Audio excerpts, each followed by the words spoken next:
What happens when you combine a chic 1880s silver mining town with a vibrant wine and food event?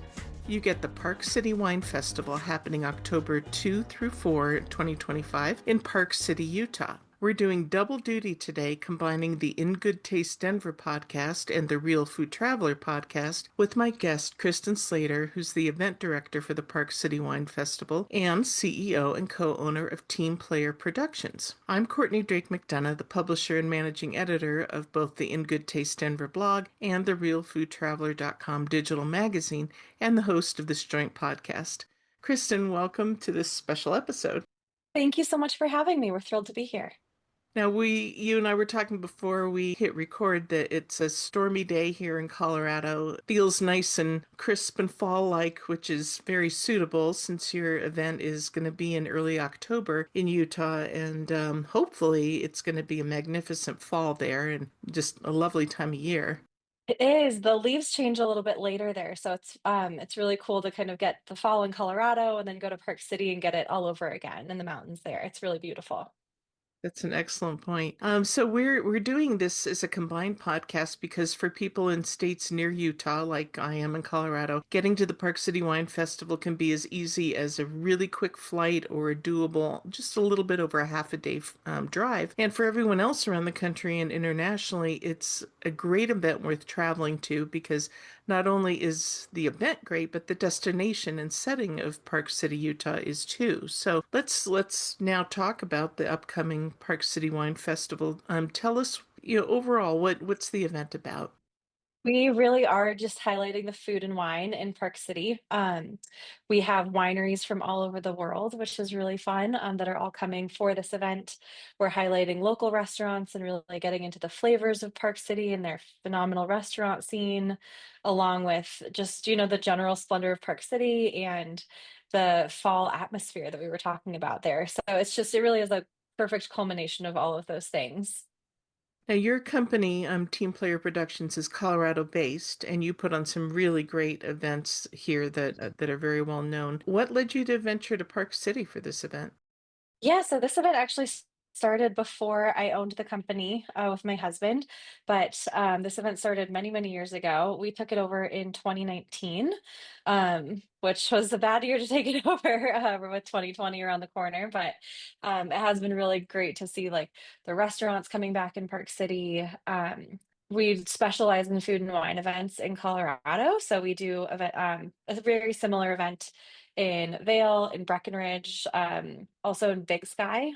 So Park City has been one of our favorites for a long time. I really love Park City. It's just so easy to get to, especially from Colorado. It's only an hour and a half flight and then about 30 or 40 minutes up to from Salt Lake Airport to the venue. So really easy to get to. It definitely doesn't have any of that Denver to the mountains traffic that you see here. So that's definitely a nice change. Yeah, that was such a surprise for me when the first time we went to Salt Lake City was that we could be in the mountains like that, It's so ski. easy. Yeah, Yeah. it's incredible. So what would you say it is about Park City that kind of lends itself really well to this kind of festival? Their local restaurants are really incredible. We're really lucky to partner with so many of them. We have over 12 different restaurants that we're partnering with for paired dinners and another six or seven that are coming to the grand tasting. So that really is like kind of one of the jewels of Park City. Their main street is also just incredible.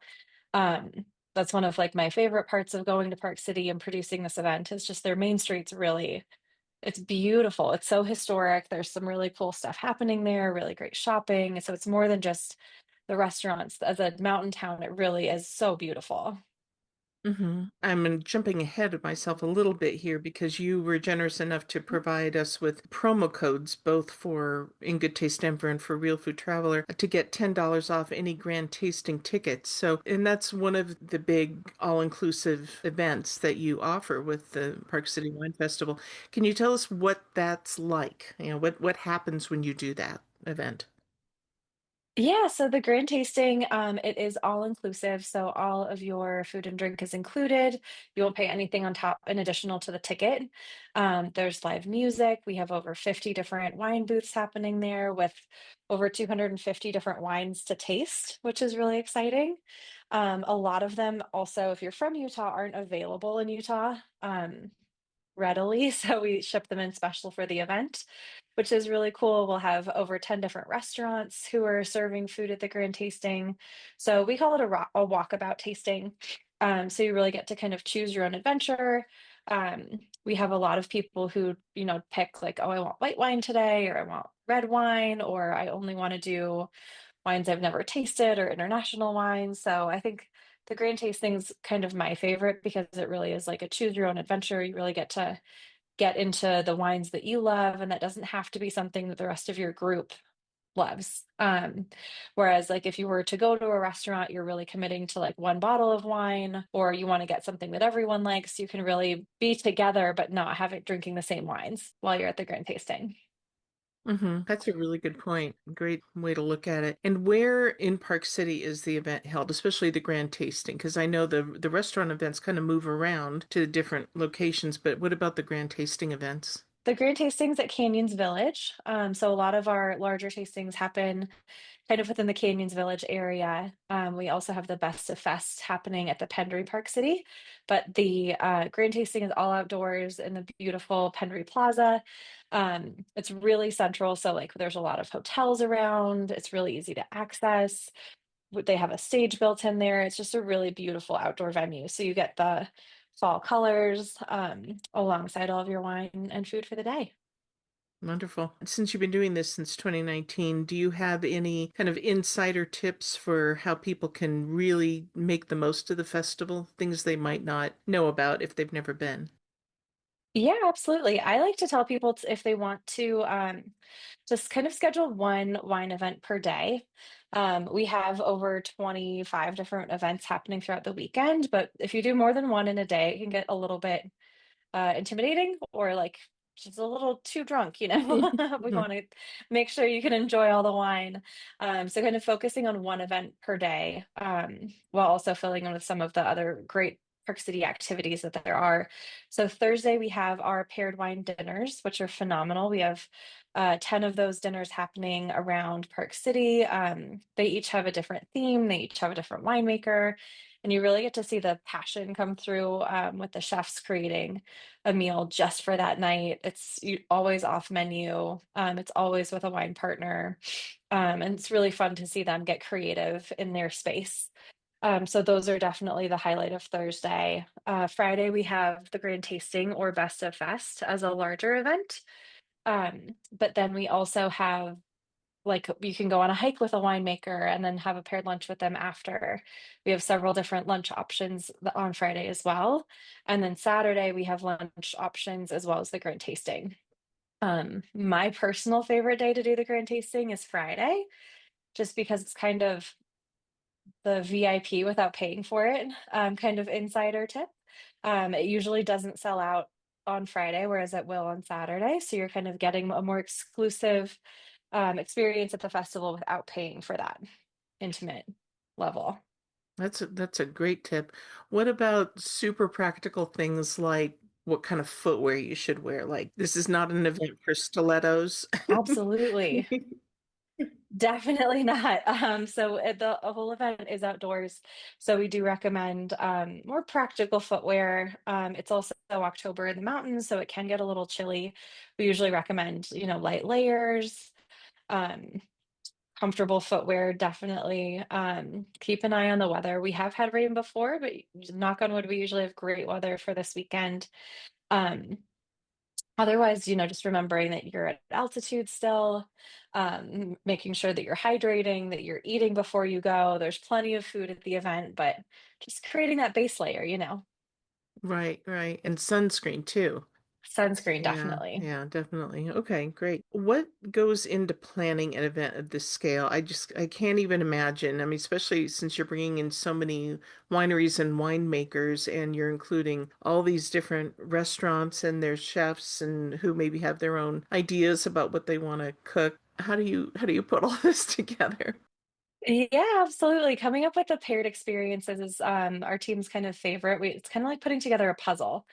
So let's say like we have a restaurant and normally they do Italian food, but their chef is from Spain and he really wants to do something off menu that he wouldn't normally get to cook. And like I think to me that's one of the coolest parts of these events is like when they get to really show off their passions and like do something that out of the ordinary for themselves. So we love to showcase stuff like that. But maybe that wouldn't pair as well with an Italian wine. We can bring in someone else or like a winery that's not usually even on their menu. And then it's really cool to see them collaborate on these dinners. And then a lot of times, like they'll end up with that wine on their menu because it was so cool for them to get to work together, and they would never would have made that connection otherwise.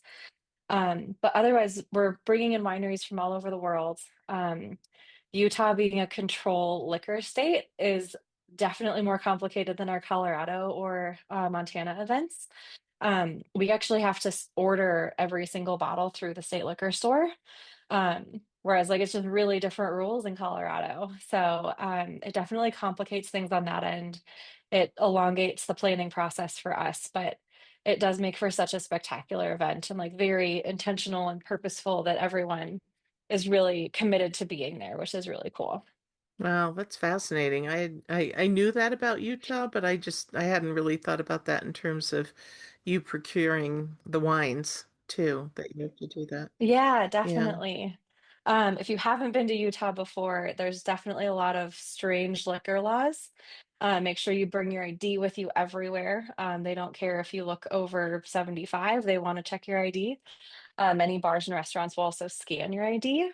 If you're going into a restaurant, they will a lot of times require you to order food before you at the same time as you order your drink. So whereas in other places you can just order a drink while you peruse the menu, they want you to be placing that at the same time. So it is just like very interesting and different. Among a lot of other Yeah. strange Utah laws, but Yeah.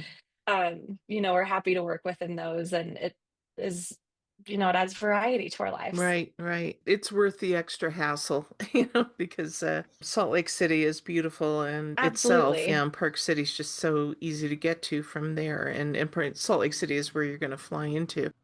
So yeah, that's a great suggestion. How long does it take you to plan this event? We open registration for the wineries and restaurants in February. Wow, So it is about 9 months that we're planning this event. wow. Um, Kind of lovingly, we say that we start the day after it ends, getting dates on the calendars and such. But as far as like really diving into the planning process, it's about 9 months. Wow, that's incredible. So how can people learn more about the Park City Wine Festival, including not just the events that are available, because some of them are sold out already, bravo, and many are not. So how can they learn more about the festival and the schedule and buy tickets? Our full schedule is available at parkcitywinefest.com. And from there, you can look at all of the restaurants participating, the full schedule, all of the wineries that are coming, as well as our lodging deals. We have some great lodging deals that um, are all walking distance to the Grand Tasting and Best of Fest, which is really fantastic. Well, that's just another element of planning that you've had to do. That's amazing, but Yeah. that's really nice. That's great. Makes it easy and you don't have to worry about driving afterwards either. Yeah. We have phenomenal partners, especially in and around the Canyons Village. We work with the Pendery, with the Hyatt, with all of Canyons Village, with Sundial, Westgate. So there's great hotel options, all walking distance, and a lot of them have great shuttles too that go down to Main Street. So you really don't need a car rental either to come to the event, which is really nice. It feels like in a lot of Colorado mountain towns, you're going to have a harder time without a car, but Park City really is pretty easy, and Uber is very accessible there, which is great. Okay, good points. So again, the event is October 2nd through 4th, 2025. I always want to mention that in case somebody's listening to this next year, they don't get confused. So this is for the 2025 festival. And again, our thanks to Kristen and Team Player Productions for providing us with $10 off any grand tasting tickets. So the grand tasting events on Friday and Saturday, multiple chunks of time for those. And you can either use because either one will work. Either use In Good Taste Denver, which is one word, or Real Food Traveler, which is also one word, at checkout on the website. How about social media? Where can people follow you to get the most up-to-date information there? Park City Wine Fest is our handle on Facebook and Instagram. Park City Wine Fest. Okay, great. We will have a link to all those, including the website, so people can get to those quickly and easily.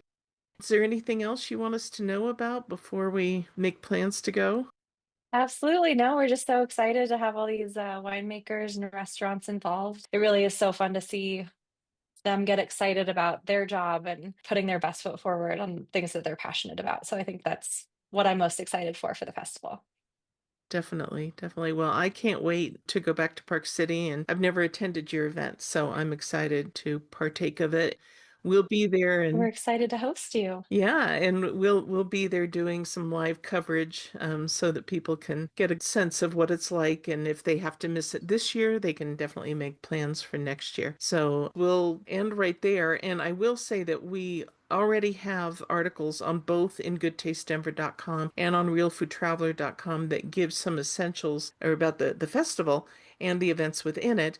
And so we will add the link to this podcast to those so that you can be perusing those articles and you'll see photos on there and links to everything while listening to this podcast. And Kristen, I appreciate you doing this double podcast with me again. I think it's always nice for people to get a sense of the person, the people behind some of these wonderful events and to know what goes into them, and that you've put so much thought and effort into putting together an event that's really fun and educational and interesting for people. So thank you again for partnering with us for this. Of course. Thanks for having me. We're excited to host you in Park City.